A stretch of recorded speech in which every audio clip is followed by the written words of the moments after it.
Lightweight aluminum roller ramps are easy to deploy whether they are rolled up or stored flat in the belly boxes. When setting the ramps, place the wide yellow plate on the back of the trailer door jamb and lower the other end to the ground.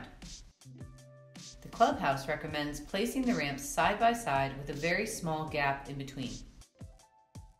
During loading and unloading, the mid-support stands need to be in place to give the ramp rigidity and safety.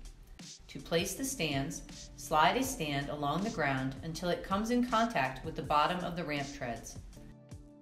Then move the stand to the next lowest full tread and sit the tread on top of the triangle at the top of the stand. No tools or pins are needed. Each ramp uses 2 stands and, with those in place, can support up to 1,000 pounds.